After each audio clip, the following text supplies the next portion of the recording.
I'm good. Welcome back to Spoiler Country, special edition. And today, we're going to talk about my story, because that's what we've been doing. We've been doing a series of episodes that kind of goes over the synopsis for everybody's story within book one of the Eynes Anthology. And you guys can go check that out at EynesAnthology.com/Kickstarter. And hopefully you can donate, or you can purchase your reward tier and get into this thing early, because it's going to be amazing. We have authors, same thing, but writers and artists is what I meant to say. Right. And colorists. Well, colorists are artists, so it kind of everybody's an artist actually when you think about it. We have creative people from we around have the world. creative people from all over the world. That's exactly right. Thank you. And this, it's fun, and this is a fun story too. This is a good story. I mean, this is a special one for me because it's one you wrote, and we got to, it's a great story. We got to put it in the book, and it was kind of funny. It was just like it's a quick 3-pager. It took me it literally took me a day to write it, and it's just because it's only 3 pages, and I had the whole story in my head already. I just had to put it down on paper. Yeah, and it's fun, and Scott Godleski did an amazing job drawing it, and then I did an okay job coloring it, and then Nikki Powers lettered it amazingly as always. No, you did an amazing job coloring it. Don't sell yourself short. But we go in detail of all this kind of stuff in the interview. Yeah. The next interview. Yeah, yeah, and as always, there's a song tied to this lovely story, and the song tied to this one is from Joey Edsall, and it's called "Lost Soulmate." There you guys go. And if you stick around to the end, you'll hear the whole thing. Yeah. So let's do this. Let's check it out.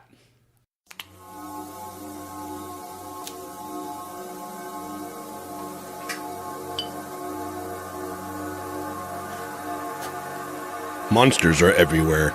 They always have been. They lurk, hidden in every shadow. Behind every dark thought. They are probably in your closet, possessing your friends.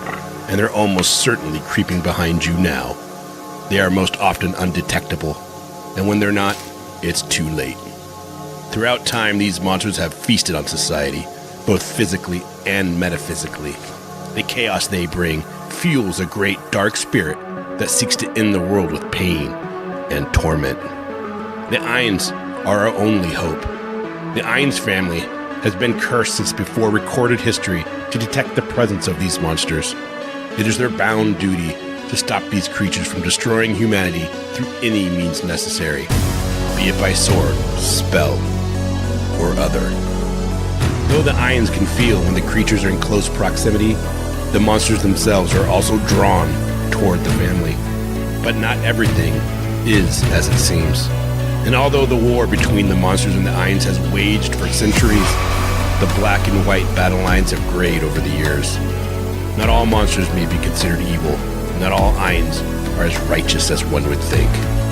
These are the tales of the Eynes family. Visit EynesAnthology.com to find out more.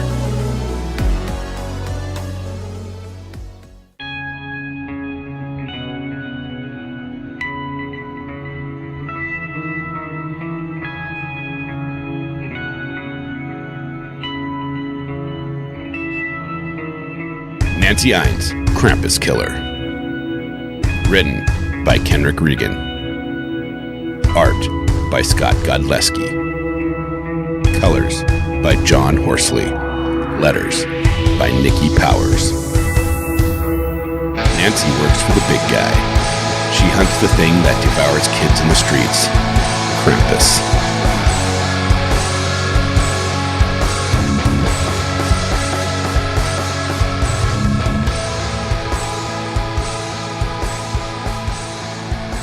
Right. So, I mean, I don't know. I think it's a lot of fun. I think you're having a lot of fun. I mean, I thought it was cool. You asked me, hey, do you want to write a story? Yeah. And the first thing I noticed was you have nothing around the holidays. Yeah.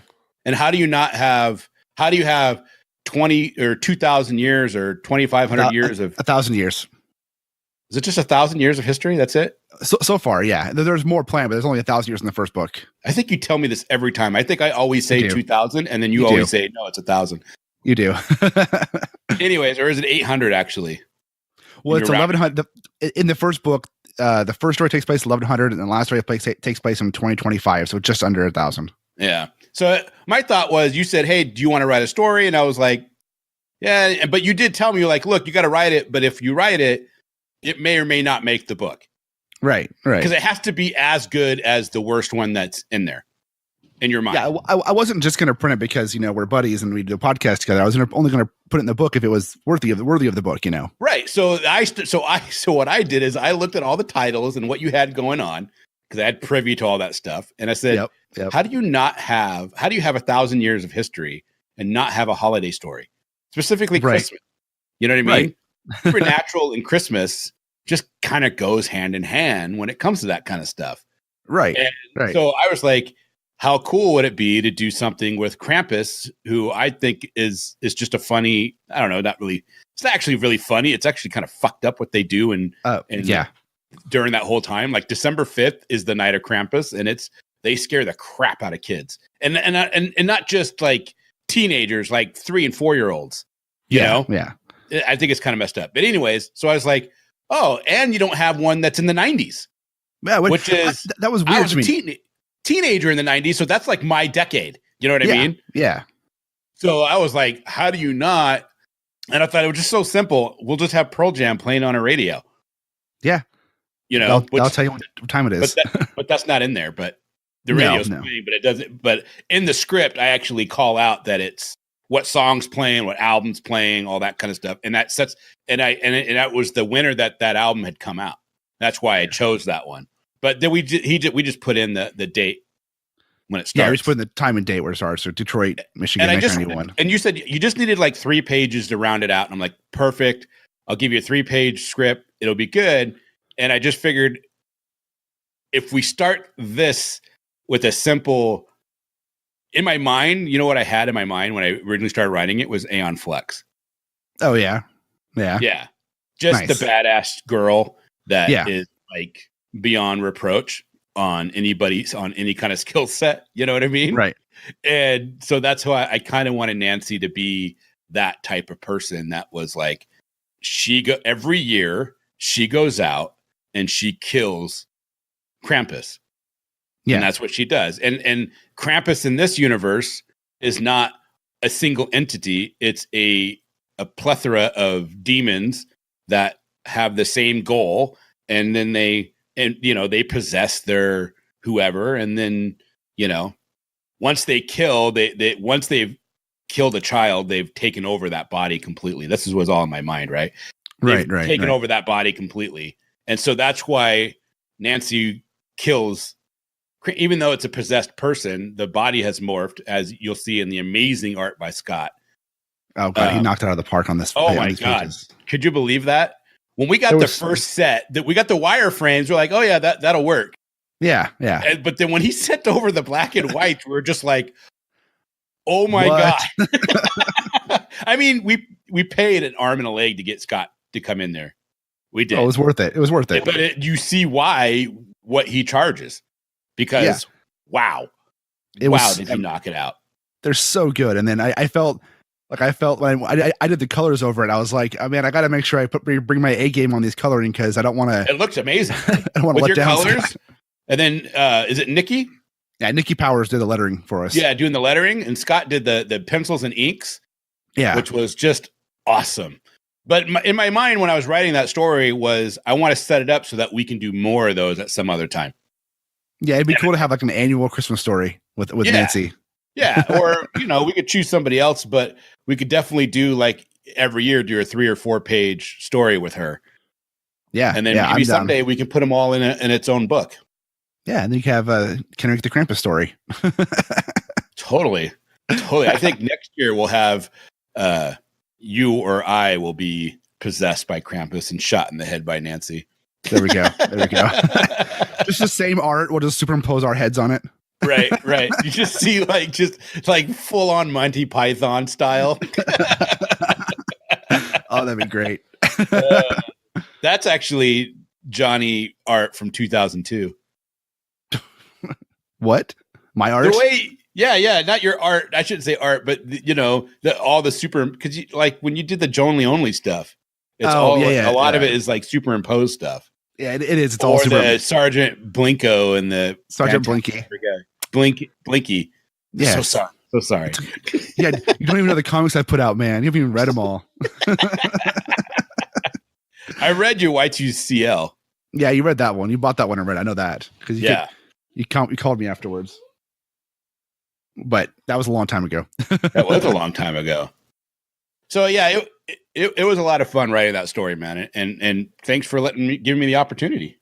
Yeah, thanks for doing it. I mean, it was great because we had talked. I mean, the whole time since we've been talking about doing our podcast, we've been talking about writing stories, and you and I have kicked back so many ideas for what if we did this story, this kind of a story. And this was finally the first time I was like, hey, let's go ahead and do this in this world I have, and let's make it work. And I'll be honest. At first, I was like, we'll see what he comes back with, but probably, whatever, because I've never read anything you've written before besides like stuff for the podcast, Yeah.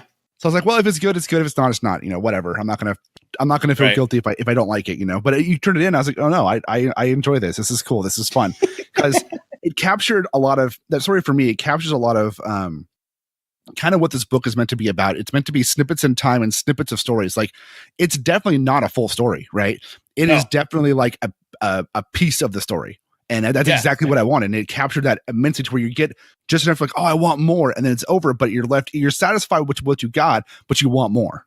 It's a 30-second scene. Yeah, pretty much. Luckily we had Scott Godleski do the art, which I'm proud of the story I wrote, but I think his art really brought it to life. No, it did. He definitely captured, the pacing and the panel layouts and just everything about it was awesome. And like, it's funny because like my colors look really, really good on top of his pencils and inks and stuff. Yeah. But like, to be honest, unless you're outside of like the people, all of like the gradation work, all of the texturing of everything was all already there from Scott. Yeah. Like I really just added we could have released it black and white and people would have been happy with it. Exactly. But I think the colors really made it pop though, dude. I don't think you should downgrade the work that you did because you really took your time and you even reached out to Scott and said, hey man, can I get those in layers so that I can layer it correctly? And he was like, of course. Yeah. And he sends out the layers to you and you're like, you really took your time with it. I mean, it took you like a week to do 3 pages. Yeah, it did because I kept going back and like because I did them in a painting. I use a digital paintbrush, so it wasn't like just color. It was all digital painted with blending colors and shades. Scott does everything digitally. Yeah, I don't. So for me, it was like outside of my box. I do everything traditionally most of the time. Right. So, but it was a lot of fun coloring it. So I really enjoyed that. Well, it was a lot of fun writing it. It was really, really fun to see it come to life. Yeah. And I can't wait to see it actually in print. I thought it would be, I don't know, next year or something. Well, no, I wanted to put it in there because it kind of wraps in with what we're trying to tell here, what we're doing. Because Casey and I are doing are managing all like the connecting of stories. So we chose the first book to be stories that we could connect together, not necessarily in the first book, but connect through the other books and have tie back to it. So we figured if we threw this one in the first book, it allows us to establish the fact that there's Krampuses already in this universe and establish the fact that there's somebody in the Eynes movie that hunts them in the 90s. And it allows us to have that establishing factor for future stories already done. So I like it. The cool thing about that story is the fact that it does establish that you in 3 short pages, we're able to establish a main character, a plot, and the fact that there's a backstory that is there. Yeah. Yeah. You know what I mean? It might not be prevalent and you're guessing and you want to know what more happened, but there's already a nice backstory that you can start building on top of. Yeah, exactly. Yeah. Cause we actually had a little thing about it. Sorry. We had a little thing about it. Remember you wanted me to have like a head elf as opposed to Santa being in here. And I was like, no, it has to be Santa on this one. Yeah, no, it worked out better that way, honestly. Yeah. Well, and then later on you can change it up. I can always speak it. No, that wasn't really Santa. That was his elf. I just changed it on you. Or retcon it. Just retcon it. No, I wouldn't do that. But would. Man, we are exceeding the length of our normal episodes in this show. We're going too long here. That's how we roll. We talk too much. Yeah. But if you want to hear Kenric anywhere else, where can they hear you, Kenric? I'm on the Spoiler Country. Yeah, I'm on the Spoiler Country podcast, which is at secpod.net. We're also everywhere podcasts are heard, and we're on all the social media. I heard that show's pretty good. It's all right. You should check it out. And also, you can hear and see me and JH over there on our YouTube channel called Drinks and Comics with Spoiler Country. That's a good channel. That's a great channel. It is a fun channel. We got like 4 or 5 solid videos of the actual format, and then we have some side stuff going on right now, and then we're going to get back into it here soon because we kind of took a holiday there. Yeah. Well, between the holidays, between house and moving stuff, and between this book, it's been getting away from a lot of podcasting and YouTube stuff, but we'll get back to it. That's right. That's right. So, Kenric, thanks so much for joining me on this show. I appreciate you being here, and I appreciate all your help with the Eynes project for the last 2 years and throughout the future of it. Keep going, because it's not going to stop anytime soon. Hopefully, if it gets backed. Well, thanks for having me. Thanks for taking my idea seriously, and it's been a lot of fun, man. I can't wait to see where it goes. Awesome, man. Thank you so much.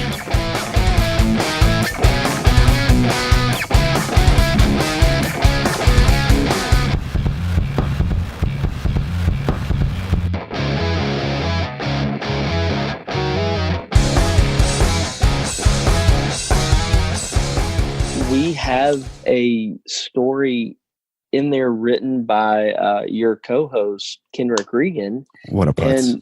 And I know, man, that guy. What a tryhard. Come on. And Kenric, you're great. I love you. Illustrated by Scott Godlewski, who is fan-freaking-tastic, man. He's one of my favorite modern artists out there. He's so good. He is solid. And you got the honor of coloring his story. Can you tell me a little bit about that? I can. I mean, it was a pretty easy gig to get because as the creative director of the book, I got to pick what I wanted to work on. So it was easy for me to say, "Oh, I'm gonna color that one." But it was great because like when Kenric came to me with the story, I was like, "Well, let me back up a second." So I've been working on Eynes for a long time. And Kenric was like, "Oh, I've always wanted to write a story." I was like, "Why don't you try and write one for Eynes? And we'll see if it's any good. Well, maybe, if it's good, we'll put it in the book. If not, then no hard feelings." He's like, "Sure." And I'm like, "Yeah, go ahead and write something." So he goes and he writes this 3-page story about Nancy Eynes and the Krampus Killer, because at the time we had nothing set in the 90s and we had nothing set in the holidays. So he was like, "Well, I'll just do a 90s story at Christmas." I'm like, "That works." So he picked a character in the 90s and wrote this Krampus story, which is really fun. And he sent it over to me, and I read through it, and I was like, no, this is good. I like it. Let's run with it. He's like, "Really? You like it?" And I'm like, no, it's good. It's definitely a snapshot of a story. It's not a full story. It's just kind of like it's like the teaser of a story, which is great, which is just exactly what I wanted from him. He's like, cool. And we talked about who was going to draw it and stuff. And then he goes, "Well, let's see if Scott will draw it." Because we had Scott on our podcast before. And I was like, "Dude, he's going to be expensive, but I mean, doesn't hurt to ask him."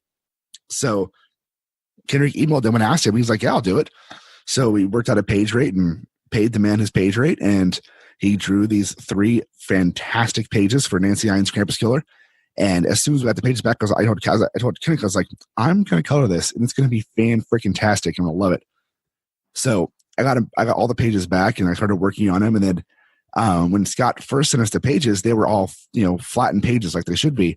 But Scott had done some on his artwork, because he does everything digitally. He had done some tones on the pages and some snow over top of it. So like that, and I was like, I emailed back and I was like, "Hey, can you send me the layered files so I can work underneath some of these tones you have to make the colors pop better?" And thankfully, he sent them over to me, so it's easier to do the colors. But then I spent probably a good week and a half coloring just 3 pages. I'm not the fastest colorer in the world when it comes to digital. I more often work traditional, and I'm not super quick at it, but I'm a lot quicker with markers and paint than I am with a tablet or a computer. When it comes to digital coloring, I can do a lot of stuff digitally. It's just I'm not super accustomed to it, but I'm getting faster. But I spent like a week and a half coloring these 3 pages because 1, I wanted to get them just right, and 2, I was playing around with like the style of the way I wanted it to look, and I ended up going with like a faux oil paint style, kind of, but not full on oil paint, to kind of mesh with his inks. And I think it came out pretty good in the end. It came out sexy as hell, man. You did a great job. Well, thank you. Thank you. The snow effect that you added on there, I guess it's because you were able to use his layered. It came out incredible. So It was, when you first sent me those pages, I mean, it was striking. I was like, holy crap. So that's pro work in there, and my clothes on top of it. It's solid. The whole thing, I mean, you wrap that thing up like a bow. And I mean, Kenric did a great job on the script. It's a nice little vignette about just the day in the life of the Krampus Killer. Essentially, yeah. So, yeah, man. I mean, it works out great, and it fits perfect in the book. It was a lot of fun. I can tell you the Photoshop files are I painted it in Clip Studio and then I finalized it in Photoshop. But the amount of layers I used on that thing to get the effects I got, like there's easily like 100 layers on each page, and that's not even. I mean, that's not a lot for some. I've seen people who have like 400 layers on a drawing, but each, like, the way I did it is like each character had a folder, and then I'd have shirt, hat, skin, shoes. Oh wow! Pants. I have all that layered, and then I cut that out. Over top of all that, I would have shadows or highlights, lowlights for each folder, and then go through it. Then I have an overarching folder for everything where I'd add extra stuff to it. But I mean, it was a lot of fun. I learned a lot doing those pages with coloring because I don't consider myself a colorist, to be honest. I do colors because I do my own colors on stuff, and I do a lot of watercolors, and I do a lot of marker drawings or marker colorings with Copics and stuff like that. But I don't consider myself a colorist because coloring takes so damn long, and I'm so impatient. But for this, I was excited to do colors on it. And this actually prompted me to do colors on other stories in the book too, which I'm actually now excited for because now I have an iPad Pro with an Apple Pencil, and it's so much easier and faster to do colors on that than it is on my computer. Yeah, and I mean, shoot, I mean, you're utilizing those skills and killing it in the process. Trying to.